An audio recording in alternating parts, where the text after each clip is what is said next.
is Todd Scholl. I serve as a lead learner at the SCEA Center for Educator Wellness and Learning. I'm really proud to be a member of the SCEA. We've already done some live stream discussions about this with school librarians. We have some more planned.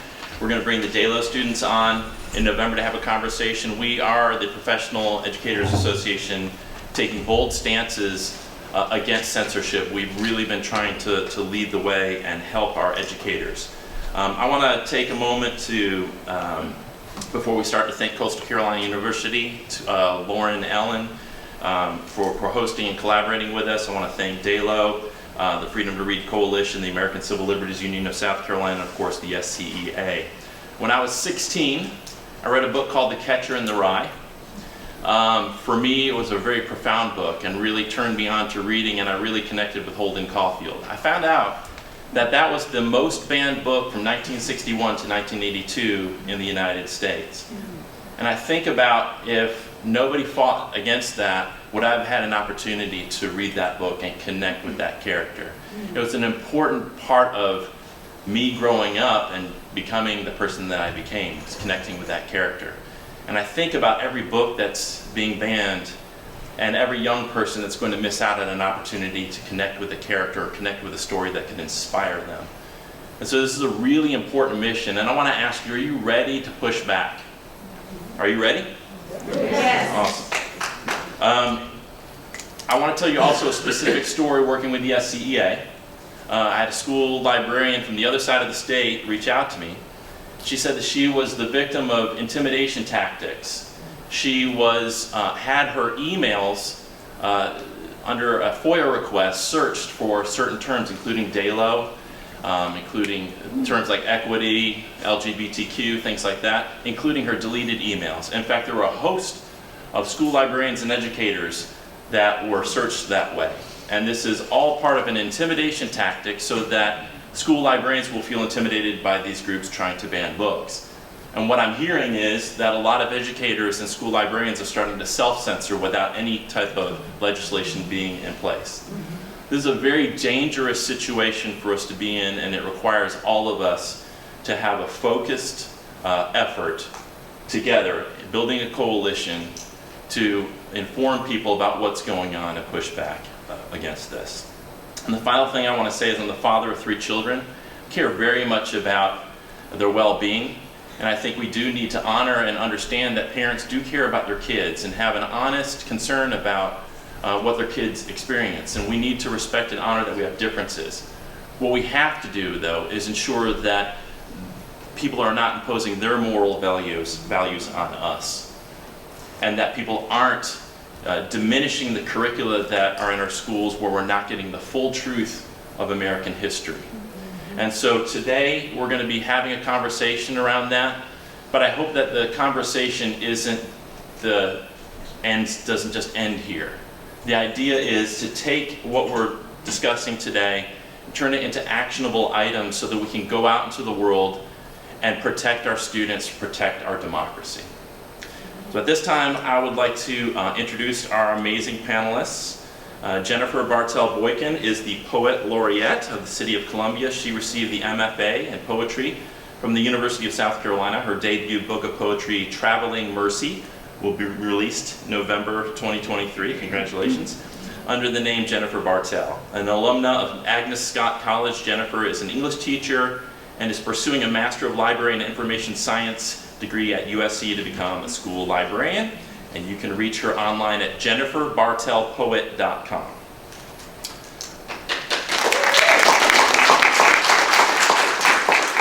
Matthew Butler is the LGBTQ advocacy strategist at the ACLU South Carolina, a native of Chiraw, is that how you say it? Chiraw, South Carolina. Matthew has spent years helping organize the LGBTQ+ community in the Midlands of South Carolina through his work and service at the Harriet Hancock LGBT Center Foundation, where he is currently board president. Matthew Butler.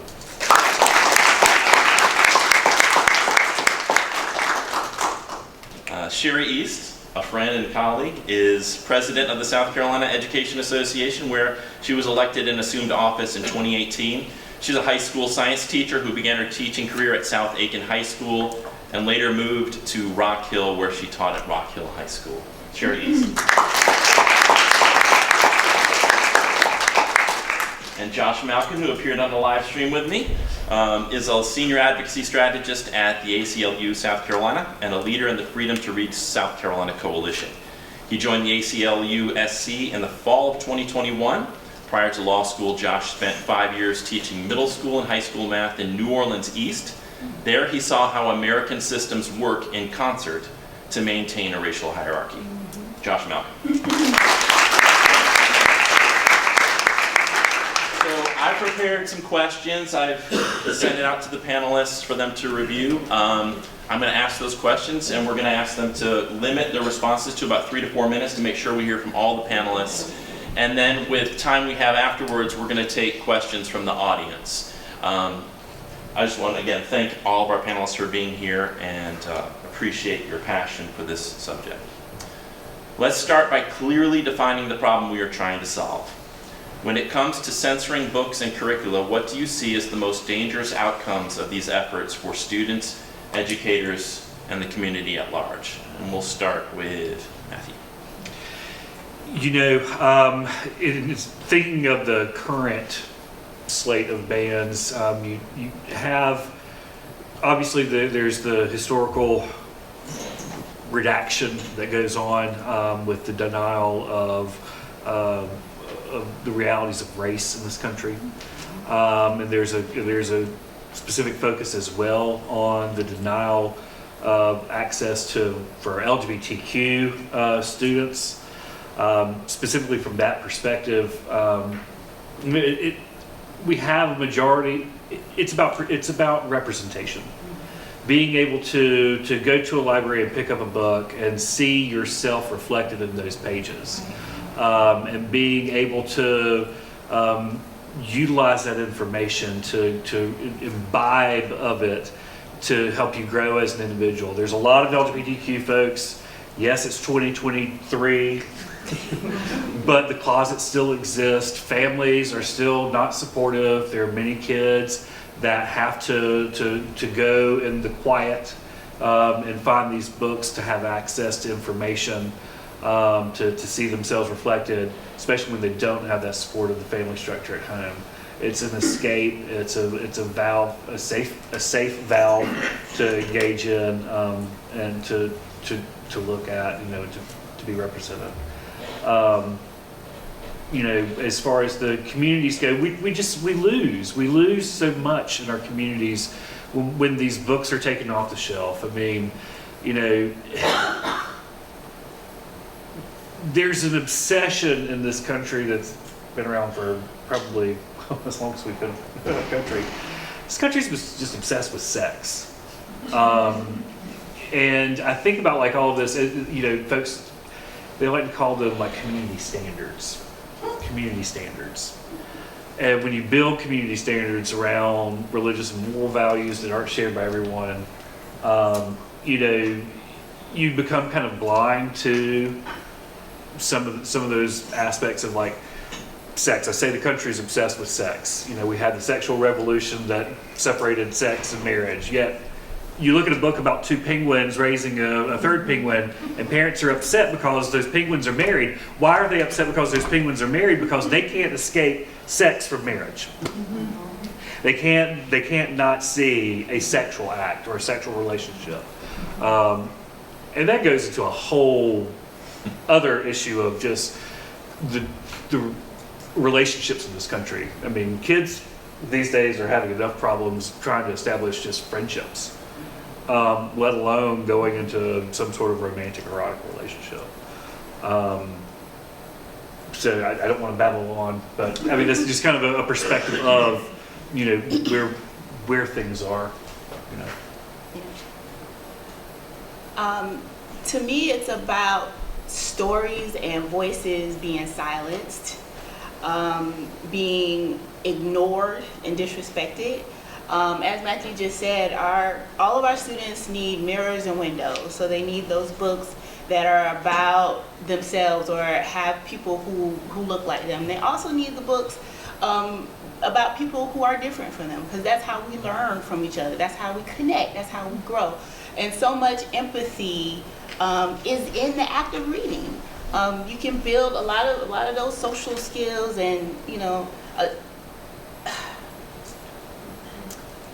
yeah. There was something else I was going to say. Yeah. Can you repeat the question, Todd?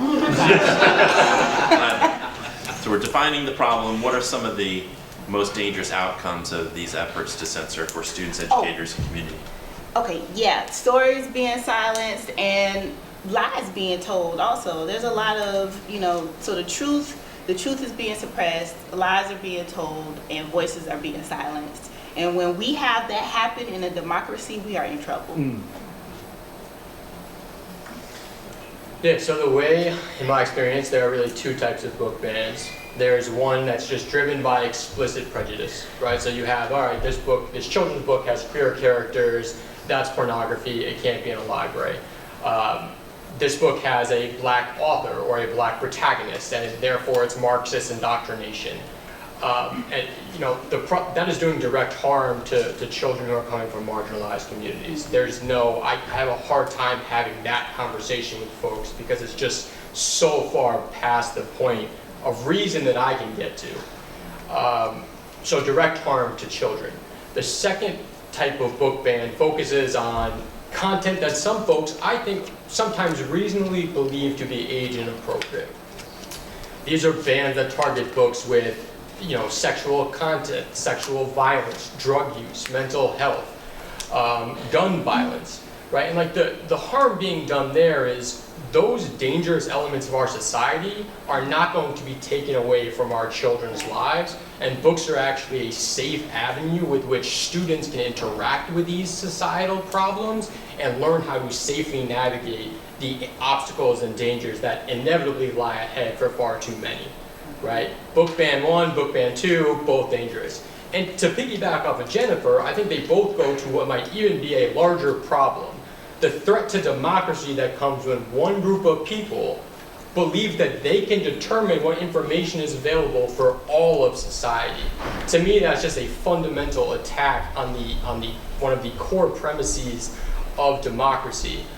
When you have a very small percentage of the population going in, loudly threatening, their rhetoric is often religious in nature, right? Like their religion.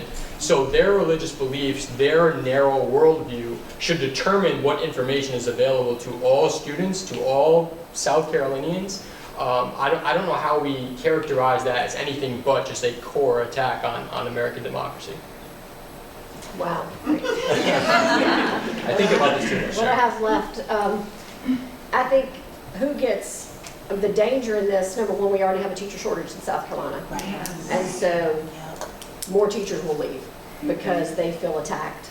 They feel that we are no longer a trusted profession, that we are brainwashing and grooming their children by reading a book about penguins or the black is in the rainbow or whatever hate they want to give out that day.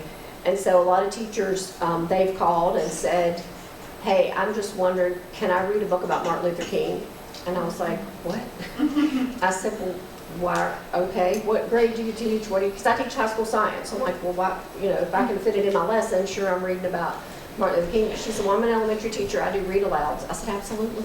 Absolutely, you can read a book about Martin Luther King. Why would you? She said, well, I don't know, I'm just worried.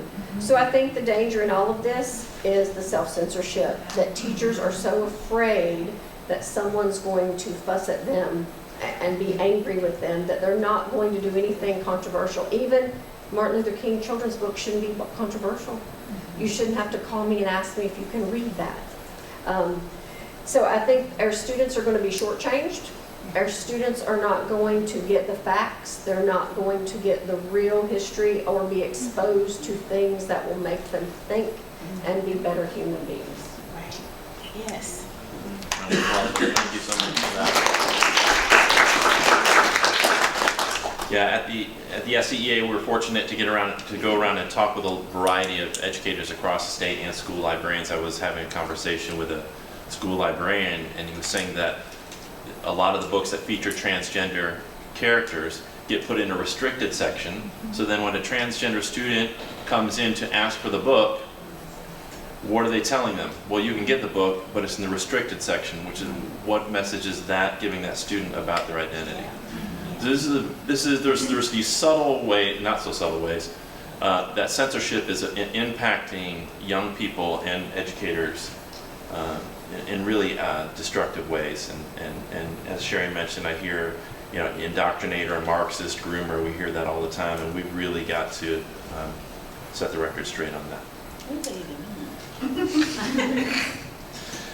The second question is, can you share a story of someone who's been negatively impacted by censorship? And we'll start with Sherry this time. We'll move this way.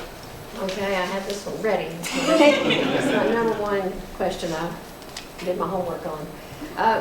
Currently, we have a situation in the Midlands. I'll just throw it out. It's Chapin High School because it's been in the news. You can go to MSNBC and see this story. I'm not sharing anything that this individual has not allowed me to share her story because she's very passionate about what happened. It was an AP English course, and they were reading a book called Between the World and Me. And because of a budget proviso that she was unaware of, but somehow the students in her class were, think about that for a minute. She was pulled in by her district office and told she can no longer teach that book. She was given time off to rearrange her lesson plans. Again, AP English class. And the standard was to look at something through someone else's eyes and do an argumentative essay about it. That was the standard she was covering with this book. Told her, no, can't do it, switch books. So she did. She complied. She did what she's supposed to. And then through these FOIA requests, through this, it just didn't die down. And thank goodness it didn't. So she had to rearrange her whole life as an educator. Imagine when you walk in the smugness of these 2 or 3 individuals who wrote and said, it's strange how high school kids can quote a budget proviso like they did. So that happened.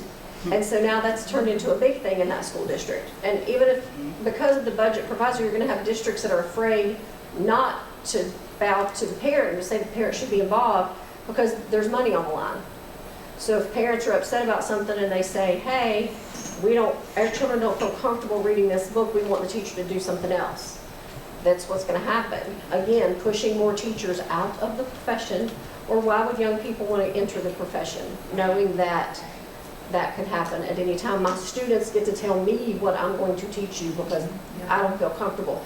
I teach biology. I had every time a kid told me I was going to hell for teaching about evolution, we'd all be in hell right now. But my thing is, as a teacher, I'm telling you about evolution. I don't tell you have to believe it, but I do have to expose you to it. You make up your mind. So I think that's what's happening here, specifically in our state, in the Midlands right now. And I think it will only get worse as more people figure out they can do that. And we'll just see more cases and more cases of that. So we've got to come to some kind of agreement on how to move forward. I'm going to give you a cop-out answer and then a real answer, Todd. I think the real answer is folks who don't know. Unless you're a superhero in Beaufort, the overwhelming majority of students don't know that books are being taken off shelves, don't know that their teachers are thinking twice before they talk about American history, right? So who's being the most impacted by censorship in South Carolina? It's our students who unfortunately overwhelmingly don't know what's going on, no fault of their own. It's just, the way it is. So that's my cop-out answer. And then in the upstate, censorship is brutal. It is just that situation that's explicitly homophobic, queerphobic, transphobic. So I was at a hearing in the upstate where folks were just talking about how the depiction of queer characters in children's books was pornography.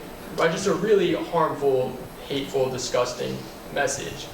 And I'm just sitting next to this transgender woman as this hearing is going on, and I'm thinking how terrible that she has to hear this. So yeah, unfortunately I have a number of anecdotes, but that one really sticks out in my mind because it was just such a visceral moment. Sherry actually took my example. Oh, sorry. I was going to talk about that one. But yeah, I think the story that we'll probably see for this school year is teachers and librarians trying to navigate, well, what do I do? And the self-censorship is a real thing that happens. I don't want a teacher to say, well, I don't want confrontation, I don't want there to be an issue, so I'm not even going to put that book in front of my students. I'm not going to teach this book because I don't want there to be an issue or a confrontation. So yeah. Kind of following up on Josh's cop-out and turning it into something a little bit more than that. Growing up in Sherrall, you're absolutely right. What you don't know, you just don't know.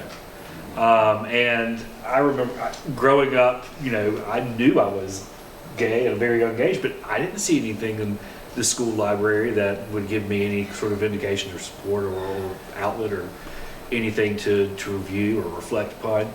I don't remember anything like that being the local library, which I'd been going to as a kid, like since I was 4 years old. After preschool, I would walk to the public library, and that was kind of my babysitter until my parents got off of work at like 6 o'clock in the evening. So not knowing what you don't know what you don't know.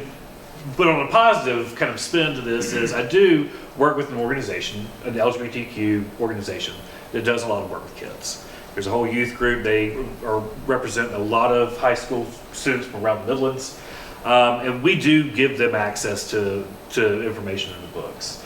We also have had drag story times, which has been a great outreach to a lot of folks.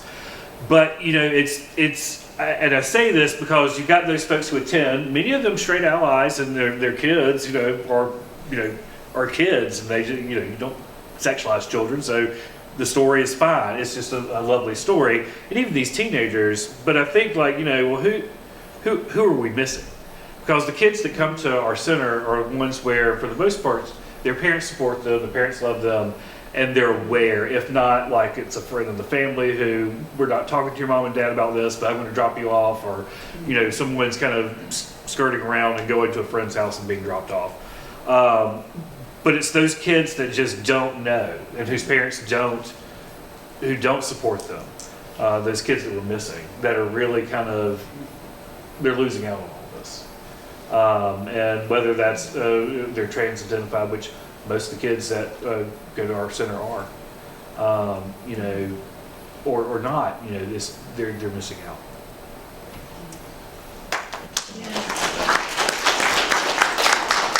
I just wanted to mention one thing that this week is censorship isn't just about removing information, but it's also replacing information, and in ways that can be really outrageous. We see in Florida that middle school students in social studies classes are going to learn that enslaved people benefited from learning new skills. That's actually written in the Florida state standards, and it's outrageous. I wanted to shift, so the next few questions, we've defined the problem and given some examples around it, and I want to shift the conversation because I think what's really important is for us to discuss, ways we can solve this. So the next few questions will be about that. So what strategies can educators and activists employ to engage with parents and community members who may have different cultural, religious, and ideological backgrounds regarding book selection and curriculum content? And we'll start. So, having empathy, and I know it's really hard to have empathy with a number of these folks. One thing I have learned, you can't argue with God. So there's going to be a certain segment of the population that says, God told me this, and you can't talk to them. So you gotta carve them out and leave them alone. Sadly, that's becoming a little bit larger section of the population. But for the rest of the folks, having empathy and just having those conversations. And at some level you'll ask them to try and have empathy back and relate, and there may come that moment of cognitive dissonance where it's like, you say you don't like this book for this reason, or you don't agree with this, or you stand against this, yet you can have empathy about this particular experience in your life and also have empathy with someone of a different walk. So how do you resolve it? Are you really going to stand here and say we're going to ban the book? Or are you going to acquiesce to the fact that we're all freaking human? we need information, we need each other, You know, and we can't just pay lip service to things. We've got to stand up for the truth.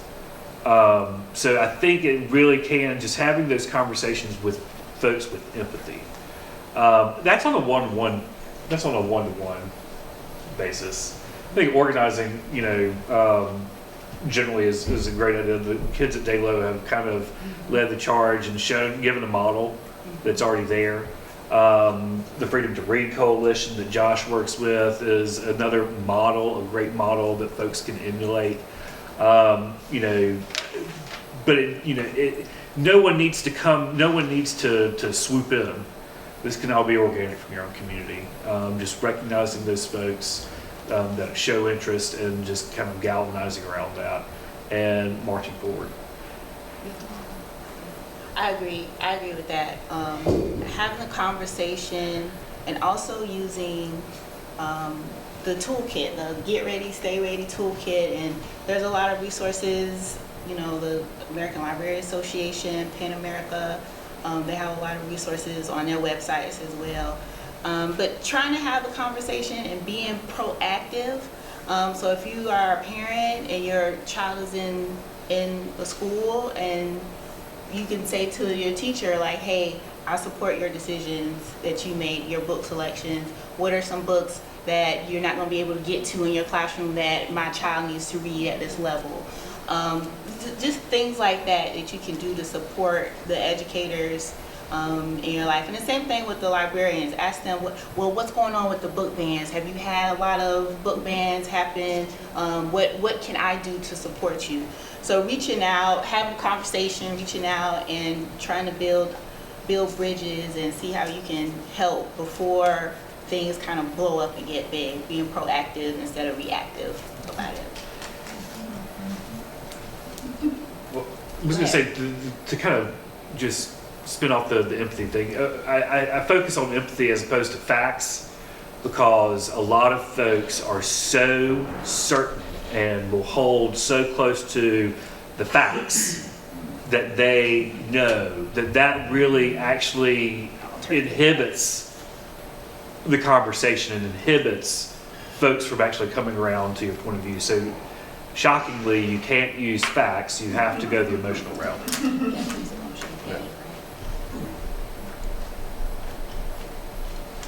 So I want to talk, I think there is a certain segment of the population, I think it's smaller than we think, but there's a certain segment of the population that's lost. They're convinced that books are so dangerous. I don't think it's the best use of our time to be having conversations with those folks. But I think there's a large majority of folks who just don't know what's going on, right? And because I spend way too much time on this issue in 2023, this is how the other side is recruiting folks. There's now a website designed by Moms for Liberty where people go through, I think they read the books, and they find the objectionable content. So then what the banners will do is they will post the objectionable content on a Facebook page, and they'll say, can you believe this is in the library? Right? And there will be some pushback maybe initially, and then they're like, no, this is porn, we can't have this. And then you can literally watch that person like be drawn over to the dark side. So I think, my counter as we also hopefully try to recruit some of these folks is, can you believe that folks are trying to determine what an entire school district of children can have access to you? Can you believe that someone is trying to tell other parents what their children can read? Can you believe that these folks are going in and harassing educators for trying to do the best by their students? I mean, even in safe spaces, educators are very hesitant to come forward with these horrific stories. So I think the same way they're kind of trying to use shock and awe by taking 3 sentences out of a 400-page book, I think just the general idea and the general attack on democracy that these 3 people in Beaufort are responsible for children not having access to 97 titles. The one man in Ori.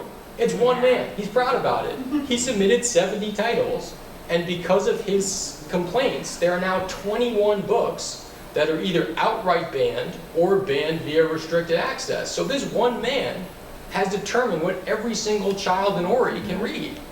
So I mean, if that is not shocking the folks who are, undecided or uninformed, That's my best shot at it.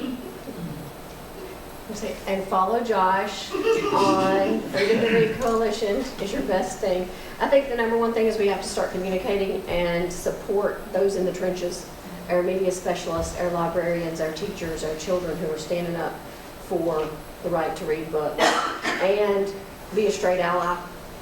You know, I don't think it's enough sometimes to be quiet about it. Like, we're going to have to say, no, I don't think gay people are going to hell. I don't think that's going to happen. And you're not God, and you don't get to decide. Right. So the end of that story, done with that conversation. Because really, like you said, some people are irrational and you're never going to be able to convince them anything different. But sometimes I used to just listen to the crazy. I'm sorry, crazy. I used to listen to it, and I'm like, and I'd walk away like, I don't need to be friends with that person anymore. But now it's like, do you really hear what you're saying? Do you hear what you just came out of your mouth?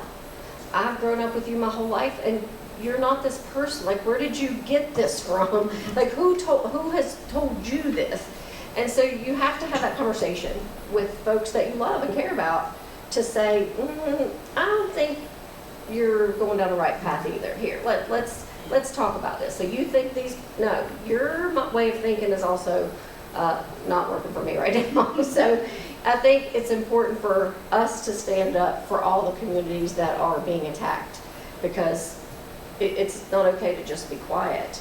The other thing is, Josh taught me this, sometimes if the other side shows up at these book bannings, then they see like, hey, there are people that are not for book banning. There are people here that disagree with what's going on here.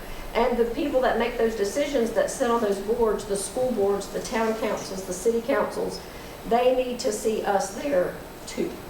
They can't just listen to the only loud voice in the room because we're just nice people and we're not going to cause trouble.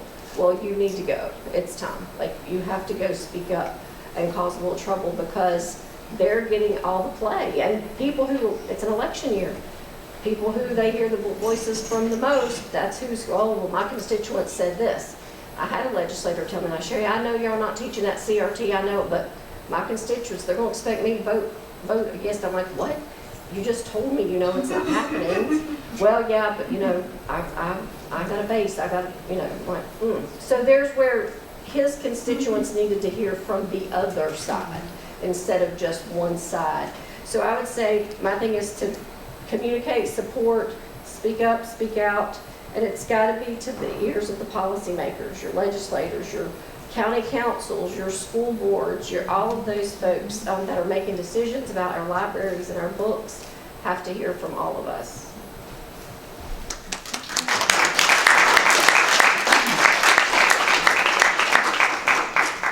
I think if you're teaching irony, the name Moms for Liberty is really good. I'm really proud the SCEA has really been leading in terms of the professional education space on these issues. We just established an LGBTQ committee. We're going to have a member of the LGBTQ committee host a regular live stream with us. We're also going to have a school librarian from Oconee County, who is the Oconee County Teacher of the Year, read excerpts from a banned book each month on our live stream. So these are the ways we're going to be really pushing back and trying to support all of our educators and students. Next question. How can educators and community members effectively use technology and social media to mobilize support from within their communities and beyond, building coalitions against censorship attempts? And we'll start with Sherry. I would say find good sources. The Freedom to Read Coalition has lots of materials on there. Find a trusted source. Find your local source. Share it out. Like, share, comment, make comments when you can on all of these kind of things to make sure that our presence is known just like the other folks. And there is a new group called Dads and Moms for Democracy. It's a guy down in Hilton Head that has started that group. He has actually got his paperwork in hand and ready to roll that out in September. So join those groups that are trusted and that they're going to help like, share, post for your social media presence. If you don't, it's like addicting thing, but we need you on social media. Yeah, let me talk about Freedom to Read SC for a second. Freedom to Read SC came about in last fall when I kept hearing from school librarians and community members about what was going on in their communities. It's approximately 15 nonpartisan groups in South Carolina, the SCEA, ACLU, both of the major librarians associations in South Carolina, and we are here to help support when local groups want to get going. So yeah, I'd say follow Freedom to Read South Carolina. Feel free to email me. I'm happy to connect you with the local groups that are already doing incredible work, because I think that's a great place to learn about how local groups can really get going and the different, not only anti-censorship, but pro-literacy stuff that groups do. And then, yeah, I think you gotta be having conversations with the folks who just don't know what's going on. I don't blame folks for not knowing what's going on. I wish I knew a little bit less about what was going on. But yeah, let your friends know and then invite them to the Facebook page, and that's kind of how things get going. Plans are shared and relationships are built, and just like beautiful communities are built. End of thought.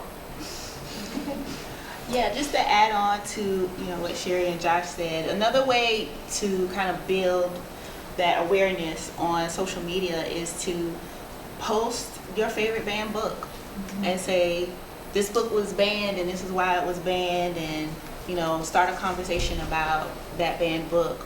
Or I think there's images on maybe an ALA website or something where they have the book covers of the books that are most commonly banned. Put that on your social media and ask the question, how many of these banned books have you read? Because most people have read a few of them. Some of them have been in the curriculum for decades. To Kill a Mockingbird, Mice and Men, there's a lot of banned books that we've all read. So those are some ways to kind of start the conversation and talk about these issues and get people involved in some of these groups and organizations to try to, be a voice against the Moms for Liberty type groups. I have a love-hate relationship with social media. It's like, when the truth is suppressed, when someone tries to silence the truth, it's just suppressed and silent. But when lies are suppressed, it seems to spread like wildfire on social media. So to use a phrase from the pandemic that everybody, I'm sure, is very aware of, do your own research. But like Sherry said, go to those reputable sources. Yeah. I think forming a closed group in social media is probably a safe bet to gather like-minded folks to share the information from these reputable, good organizations. We don't have to go and join a flame war, every time someone posts something, but keep it light, keep it funny, but keep engaging. I think that like Jen said, the posting a picture of a banned book, if you're savvy and can create a poll or create one of those like fun memes, everybody loves a meme, to try and get circulated and maybe catch a little internet fire for the day. That would be great. But I think really kind of knowing those good sources, being slow to invite folks into a group. Don't just invite everybody all at once. But yeah, I think that's a good tactic to use on social media.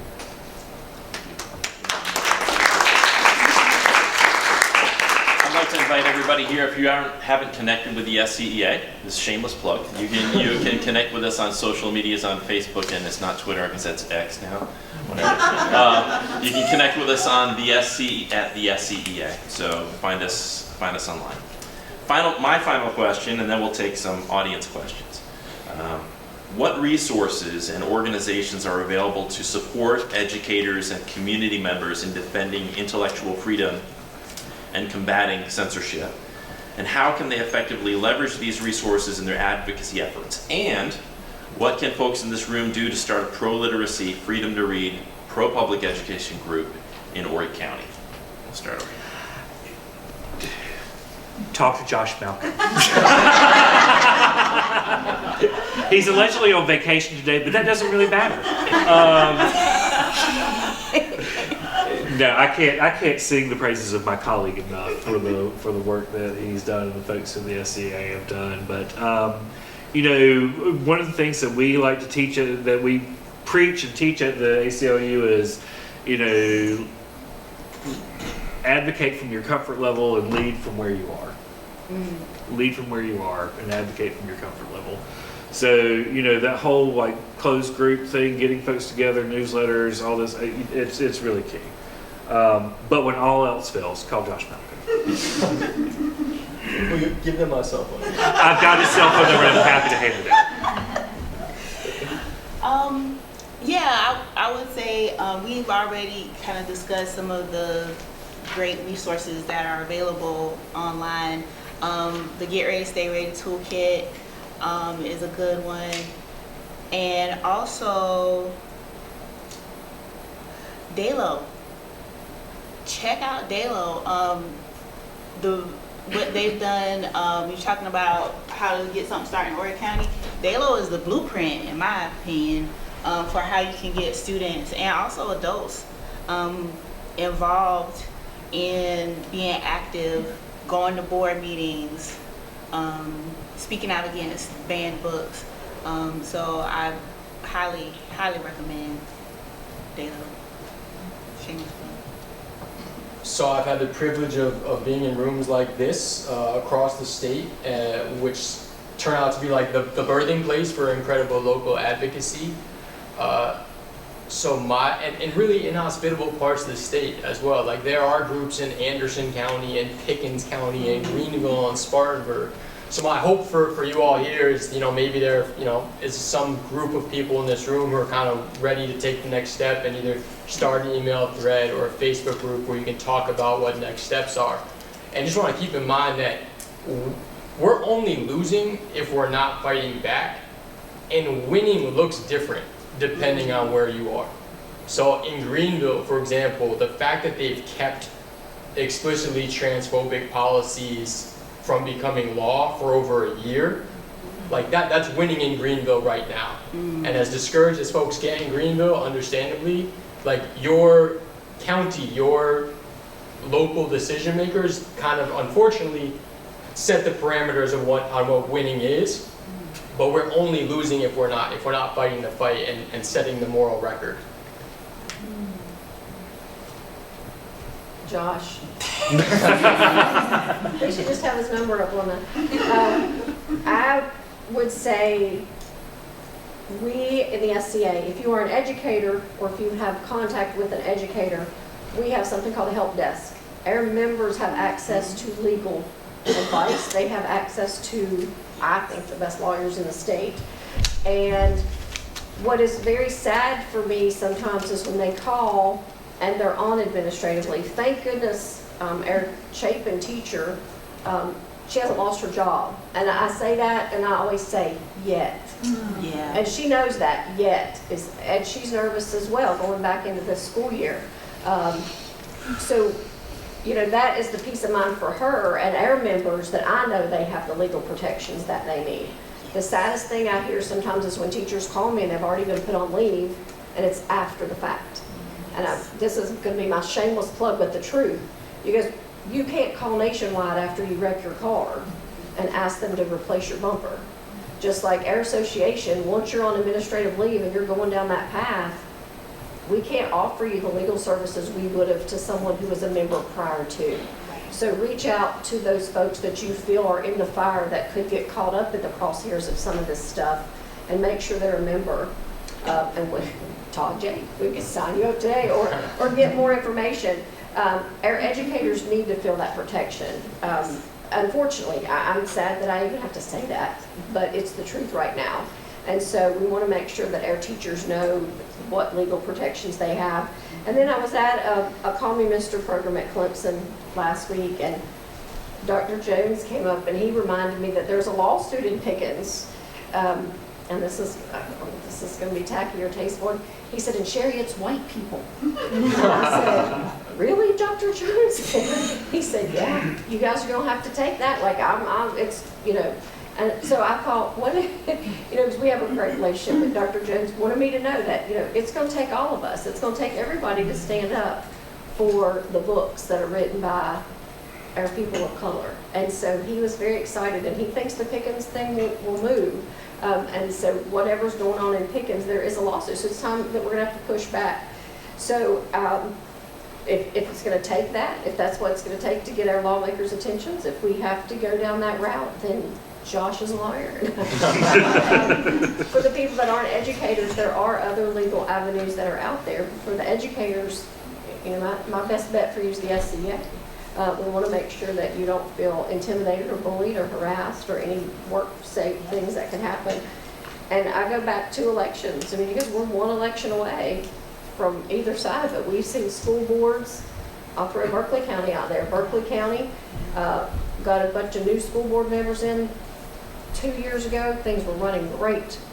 Got a new school board elected last November. Within 30 minutes, they fired the superintendent. They fired their general counsel.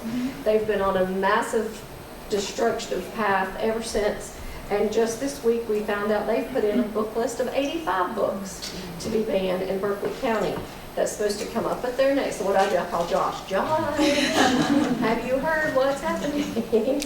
So I do think we get lazy as voters sometimes. I was a lazy voter for a long time, and I can't be that person anymore, and neither can you, because a lot depends on that these days. So pay attention to who's running, pay attention to who's funding them, pay attention, ask them a question about a book, and see what they tell you.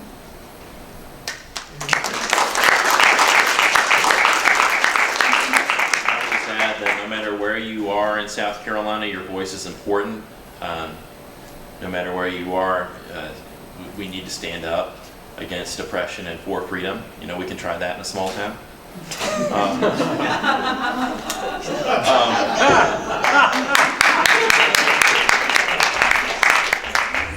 So that's the end of my questions. I'd like to open up to your questions. And just first of all, also I forgot to say this. Thank you for being here to be a part of this conversation. I appreciate every single person who's here to learn and to share. So, is there anybody in the audience who'd like to ask a question of the panel? Yes, ma'am.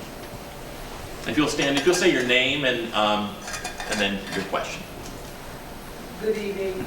My name is Edna Bellamy, and I am a retiree here at Coastal from the library. And I was one of the ones who ordered the books in the library. And to my knowledge, while I was working here, I do not recall any books that I ordered or any books that was in the library that was banned. So I would like to know, what is this rush on banning books now? What is the reason or reasons? Please tell us. I'm going to say whoever wants to answer. I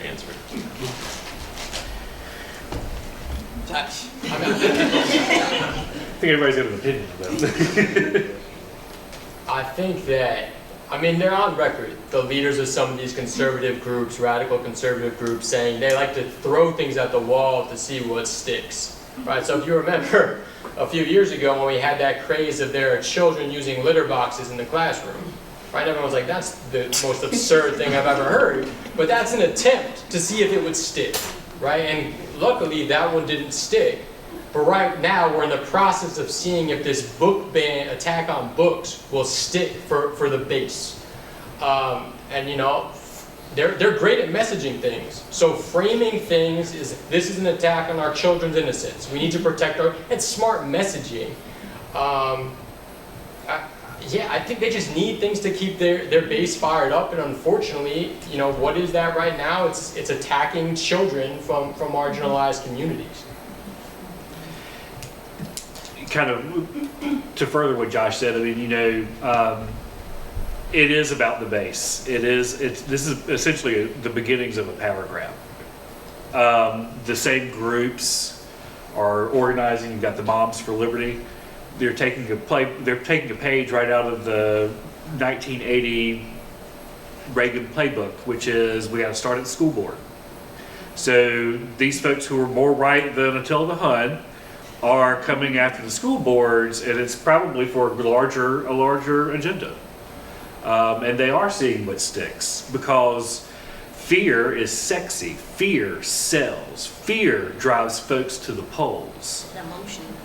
It goes right at the emotions, right at the heart, and that's what's motivating these folks. It's a sheer power grab.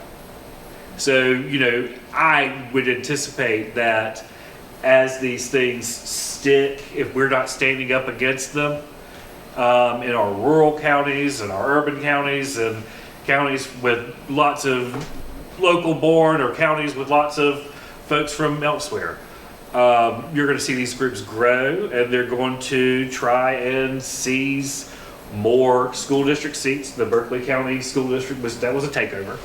Charleston, I think, has been taken over, or is getting close. There are other school districts, there's other county councils. You got to start somewhere, and they did it best in the 80s. You start at the school board. That's where you move up from. I would say, I think it started with COVID. We saw parents that were very upset about masks and very upset about virtual school, and how dare you, I pay taxes, you open that door and let me drop my child off. That's kind of where it started, where we saw this, and then it evolved into the online curriculum, and then they started looking at it. Just kind of, that's to me where it started. And for us, the flagship case was Lex Rich 5 in the Midlands in Columbia, where you had a superintendent who was trying to take up for children and safety, and they said, oh no, we're not going to have this, you're going to open school. And she wouldn't, and so she's no longer there. And so they took over that school board to do it. Like, well, how do we get rid of her? Well, you get on the school board. Well, how do we do that? Well, we get elected, and there we went. And so in that school district, it's flipped back. They got elected, and they ousted that superintendent of the year, by the way, fabulous lady. And so, but then the next time, people were like, whoa, we've had enough of this, we're gonna flip you back. So we flipped them back.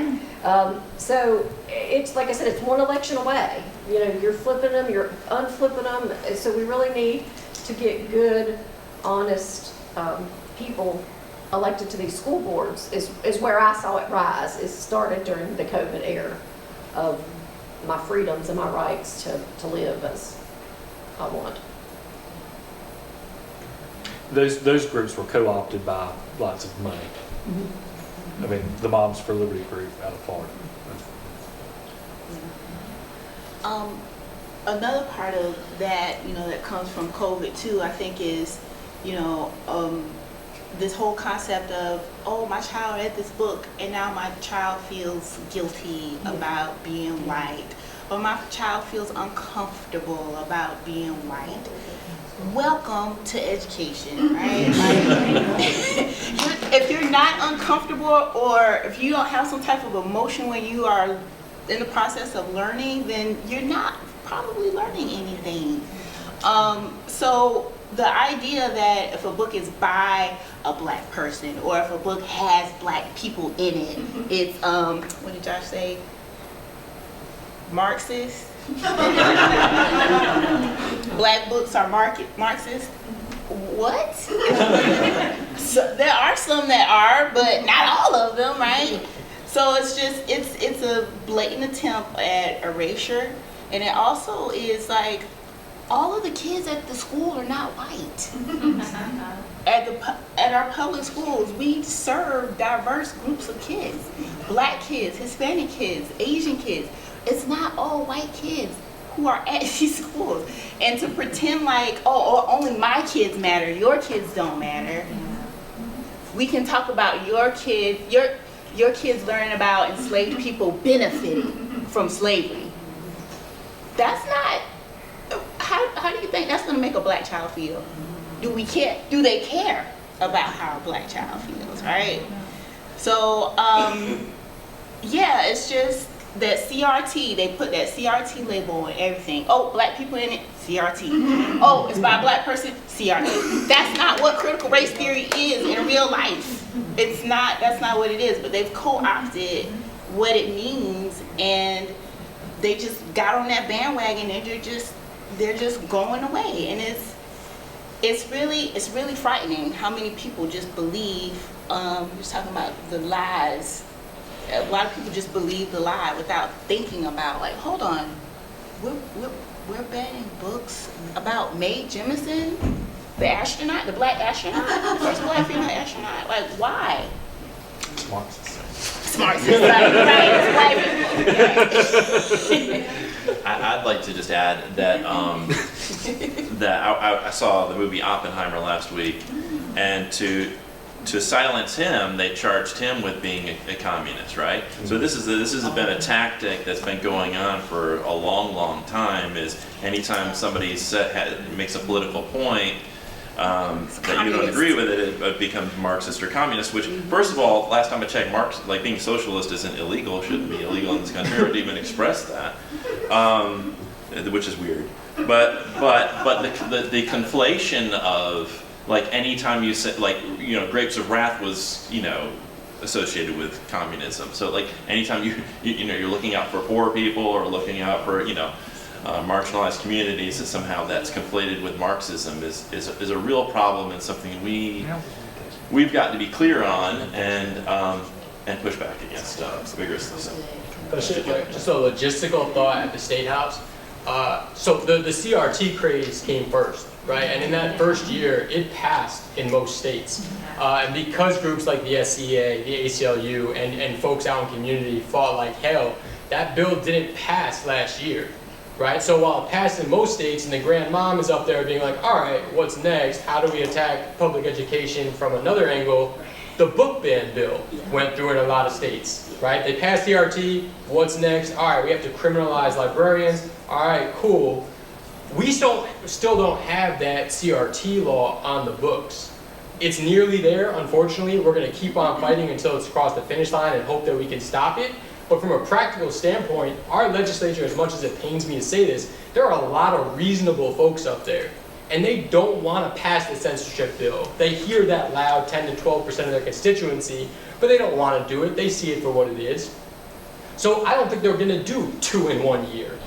And that's why these folks will never stop, right? So it'll be interesting to see what comes after the book ban bills in states that pass the book ban bills, right? Like, what is the next attack? And we are now somewhat lucky that we can see into the future. We don't need a crystal ball, right? Like, what's happening in Arkansas, it's coming for South Carolina, and we'll have time to prepare. But it's why I refuse to give in to this animus at any juncture. You can't tell me, oh, no, Josh, the language of this bill is now fine, it'll be okay. It's not. We just saw what happened in Lex Rich 5, right? They banned Stamped and Pickens because of the budget proviso. They pulled Pickens in Lex 3 because of the budget proviso, because they were afraid after what happened in Pickens. So I would just say, like, where folks say, oh, let me read the censorship bill, the language seems okay, it's not. The language itself is not okay. The animus driving it is certainly not okay.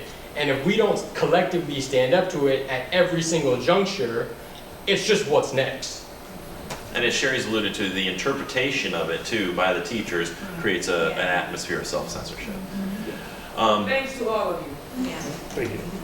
Another question. Wait, hold on. Oh, sorry. I was supposed to say this at the beginning. I apologize, but I am not representing my school or school district at this time. Just FYI. We got that on camera. Got it on record. Okay. I was supposed to say it earlier. I'm sorry. Any other questions from the audience? Yes. Cedric Blames Spain. I want to ask you mentioned about subcommittees. There's a subcommittee on Black African American history, books being banned, and other issues that are going on with SCA. In the SCA, we already have a committee called Human and Civil Rights. We already have a committee called Educator Rights that have existed. Our newest committees that it's called an ad hoc committee that we've come up with this summer. One is the librarians came and said, we need a banned book committee. So we have 3 people, and they want to work on literacy. Literacy and banned book, not only the literacy, but the literacy of our children right now. We're seeing, the numbers are lower than we'd like. So we do have an ad hoc committee for literacy right now. We have added an ad hoc committee for LGBTQIA+, did I get it right? Because we're seeing those folks are being attacked in our schools. Our children are being, I would say, they're fearful. Like, everyone deserves a safe place to go to school, not only to learn, but to work. So we have staff folks that need to make sure that they're not discriminated against. So we do have a committee for that as well. We have always, what was our other brand new, support staff and special ed. Special ed and international teachers. We've had members come forward and say, we need to do some work with these folks. They're being exploited, really. The international teachers are really getting beat up on a lot of sides of things. So we've got those committees in play, as well as just our normal committees. But yeah, so the SCEA always works on human and civil rights. We have an award ceremony every year. We have a team of teachers that went to a program called Leaders for Just Schools. They have attended. We have, hopefully we'll grow that program every year. You get to send 5 more people, and they come back to our state and talk about ways that we can do that. So if any of you as community folks are interested in getting involved with that work, just get in touch with me. We'll plug you into any and all of that. Any other responses? Other questions? Yes, ma'am. I'm Lisa. I just wondered if there's any, a lot of challenges in higher ed yet, or is it mostly K-12? Or do you know of many higher ed institutions in South Carolina that are facing a lot of book bans and book challenges right now? So I'm sure there are folks in this room who can speak to this more thoroughly than I can. What I know is the REACH Act passed, I want to say 2020, and that mandated what public school history departments had to teach. We know they're the same exact censorship language that we've been fighting for K through 12. That's been filed in the higher ed status. There's a very strange bill about diversity, equity, and inclusion. Based on, I'm still trying to wrap my head around the language. It just seems to be a chilling effect. This past year we saw the Freedom Caucus FOIA, what every public university was spending on DEI, and attempt to defund it through the budget process. Luckily, their colleagues on both sides of the aisle saw what they were doing and really shut it down and ridiculed them. But again, you see what's happening to states that are, shockingly less progressive than us to know what's next, right? They did defund DEI in Texas public universities. That's happened elsewhere. As for the higher ed censorship, I think we'll see self-censorship regardless, right? Just as we see in the K through 12 setting. But it's been found to be unconstitutional, right? There are greater protections for academic freedom in the higher ed setting. But my question for the General Assembly this year is, like, how much time are you going to spend on bills that have been found to be unconstitutional elsewhere? And the answer might be the entire time. It might be. I think one thing that when we talk to our legal folks about the lawsuits, how much time and money are you willing to spend if the taxpayers, an infinite amount, they don't care because it's not coming out of their pocketbook. So we talked about the Berkeley County School Board, like, they're just wasting your money here because there's going to be a lawsuit about all this. And everything is, they don't care. It's not coming out of their pocketbook, it's coming out of all of their pocketbooks. So when our state, fights all the things that they have to go to, it's like they don't care. It's an endless amount. Oh, we don't care how much it's going to cost to fight this, even though we'll end up at the Supreme Court and lose. So my concern with higher ed is I think they're setting us up to become a Florida on this, because if you look at the folks that they are trying to put on the higher ed commissions, you should be very mindful of one in particular individual that works for Palmetto Promise. He has a long history of, just look him up. The Heritage Foundation Fund, a lot of that. And he is a couple of votes shy of being placed on a higher ed commission, who will then in turn have more control over what our higher ed folks are doing. We have heard that they have asked for a lot of documents from our higher ed, and they're going to go after them on what they're teaching our teachers to teach. So our folks in the higher ed education circles, have a friend at Winthrop, very concerned of what they're gonna ask, because they're asking to see, well, what are you teaching our teachers to go in and teach? Are you teaching them to brainwash the children? Are you teaching them how to teach CRT? Are you teaching, you know? So I do think we need to be on guard with that, even though we're not seeing it right now. I think what's happening right now is the setup for that to happen. Because I think that's what we heard had happened in Florida first. Like first they got the higher ed commissions where they needed them, and then all it took was those commissions to go in and strip the people and rewrite the standards. And so there's where, like I said, one election away from all of those things.